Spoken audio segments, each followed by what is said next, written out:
How's it going today, everybody? I am doing the dog tier list reaction. So, I don't know, a lot of you probably don't know, but I'm a dog person, especially over cats. Personally, cats just kind of lay there, in my opinion. I want to go, like, walk my dog, run with it, play with it, let it live. You know what I mean? So, actually, this is the dog tier list. So I was thinking, one of the things I've always wanted was, like, a black wolf dog. But, you know, it's, like, dangerous to have one because you got to train it. You got to make sure you're the alpha like the whole time, otherwise the thing can go haywire. I don't know if you don't want to get a guy one or what, or a boy. I don't know, but they look so. Oh my god, they look badass, man.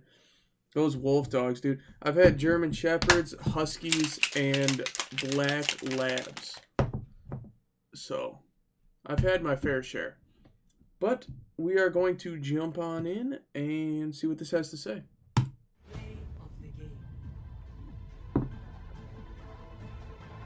Links in the description. This is loud. I've made it pretty clear that I see house cats and domestic dogs as top tier. But although I've made videos already on the non-domestic felines, I haven't done the same for canines yet. Canines are some of the most successful builds ever, despite being relatively new to the competitive scene. They debuted in the Oligocene expansion, but they really hit their I love this guy's videos. because the devs nerfed the dominant herbivore factions that have You know, dude, I'm trying, guys, and now the sound just.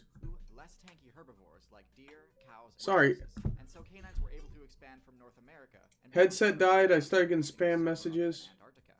But enough about the patch notes. Let's get back to part today. I love how he relates it to gaming. Similar, and they are, but there are some awesome, unique attributes and abilities that are worth discussing, as well as some misconceptions worth dispelling. So without further ado, let's get into it. So one of the key components to a successful canine build is team play. Hunting in packs and having a defined social structure turns what normally would be a pretty average build into a truly dominant one. Hell yeah, wolves can do a lot. The tier list are of course going to be the ones that don't do this or do this poorly. Wiener dog. With the tier list we have the maned wolf. Now it's hard to look at this build and not think, wow. Oh yeah, these are wild dogs. The maned wolf is the tallest canine in the current expansion, which gives it a bonus against stealth because it can see over tall grass. It's also the only one with a mane, a rare attribute that's usually only seen on lions and horses. I've never seen one of those. It provides some protection against critical hits. It doesn't do much else. The maned wolf Against is also critical the hits? outlier of the dog faction in that it has a completely solitary playstyle. As a result, it doesn't have near the same PvP potential that the more social dogs do. Despite being the tallest of canines, it looks like a fox. Small targets. Since those aren't a very good source of XP, it actually has to make up for it by eating a lot of plants and fruit. It's good XP. It's omnivorous, as being able to function as a scavenger is great. But there's no ignoring that this build could have a much higher potential if it utilized team strats. One step up on this list and we have the coyote, or for the non-American players, the jackal. Coyotes, you shoot on sight, dude. Fuck coyotes. But at the moment isn't in the greatest spot in the meta. It's legal anywhere. Coyotes just don't do enough damage to score eliminations on targets that aren't already super weak. For example, in this clip here, we can see a team of coyotes diving on this low-level deer player, but they're actually unable to get the pick before the rest of the deer team rallies and chases On this low-level deer player. I love this. This guy's so good. I could see them being better suited for this, but for now, they just aren't threatening enough. Yeah, they kill chickens and you're like... I live in Wisconsin, so... But lose hard against cougars. So you kill coyotes, because they kill a lot of farm animals. One step higher and we've got the fox. Now I know most of us are used to seeing fox at the top of most tier lists, but in outside they're a lot more balanced. They have extremely similar base stats to coyotes, but also have a few unique abilities of their own. They've got extremely strong perception abilities that allow them to deal with stealth strategies employed by their targets. And their precision Fox are cool. Extremely useful for picking off targets that they discover hiding under the snow. Foxes have also spec'd into climbing abilities, which is really useful for getting out of reach of the more powerful players. While their higher agility can help them avoid land predators, their smaller size does make them a target for raptors. So it's a bit of a dude, one of those would fuck us up. Foxes both utilize those birds, but in a very disorganized fashion. Unlike the higher tier builds, they don't have an established pecking order or coordinated strategy. They sort of just band together and use numbers to their advantage, sort of like social spiders, which fox do. Next up, we've got the wolf. The wolf is one of the cornerstones of the forest meta and pioneered the technique that most pack hunting builds use today. What's above a wolf? The technique has been dissected and analyzed to an incredible degree. So here's a rundown of the strat plus a few tips on how to counter it. The basic wolf strat is a 5-step plan that utilizes every ability in the wolf's arsenal, and it goes like this. Step 1 is locating the target. Wolf players will use perception abilities like smell, sound, and footprint tracking to locate a potential bounty. Oh, Once yeah. found, they gather the pack and move on to step 2. In step 2, all wolves go into stealth mode and attempt to get as close as possible to the target without alerting it. Once the target detects them, they move on to step 3. Step 3 is Stop. the final Charge. step of the hunt, and the success depends on what the target does here. Once the target detects the wolves, it can either charge, stand, or flee. The wolves will only proceed to step 4 once the target flees. If the Really? target chooses to stand its ground, the wolves must use intimidation abilities like growling and barking in order to reduce the target's resolve.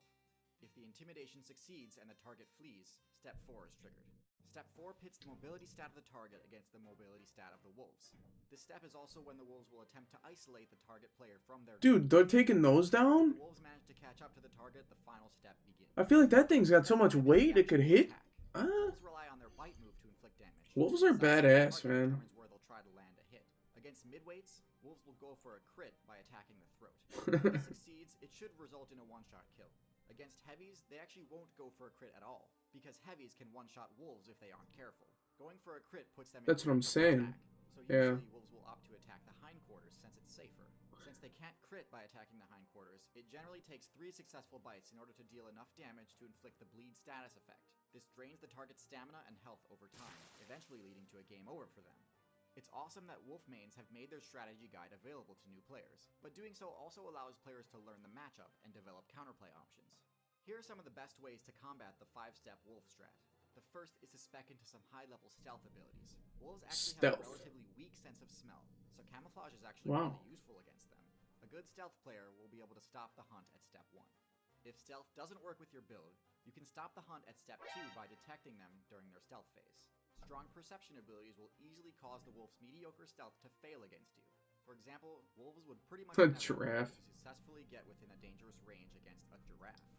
But Yeah, if they do imagine manage to not. sneak up on you, the most important That's a thing bear, to though. do is Chill. stand your ground. Wolves will only move to their attack phase if their target opts to flee.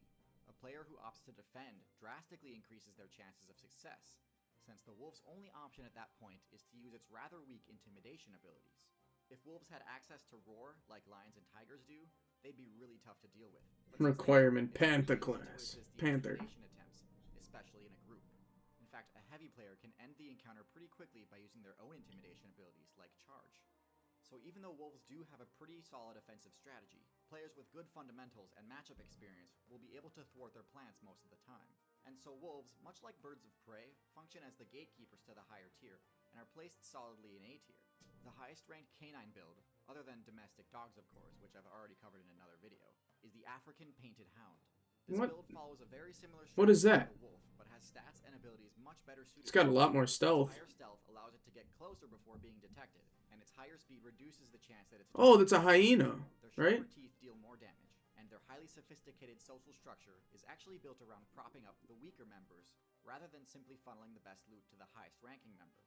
Considering that these players succeed in a meta that contains some of the most powerful builds in the game, Fuck that, it's not dude. deny that African Those canines horns. are top tier. If you'd like to learn more about how canines evolved to become some of the Was most that was a successful hyena, breeds right? of Or like a time, I highly recommend the book How to Tame a Fox and Build a Dog by Ludmila Trut and Leanne Dugatkin. That'd be which you can listen cool. to on Audible, the leading provider of premium digital Alright, spoken it's an advertisement. If you guys want to use Audible, I'm not sponsored, but feel free to use Audible. Hey, the link's in the description for this guy's channel. I like this guy's channel. The way he integrates gaming with like real life situations and tiers and all that cool shit, badass. So the link will be in the description. But yeah, you gotta definitely subscribe to this guy. I'll tell you that much right now. That was a pretty good video. I'm a dog person, like I said. I'd love a wolf dog. I hope there's a book for that. Maybe I'll hit up Audible, or maybe Audible will hit up me.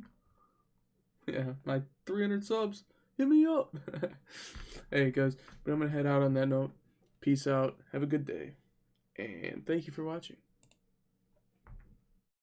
I didn't hit stop on accident. I thought I did. I'll hit it this time, though.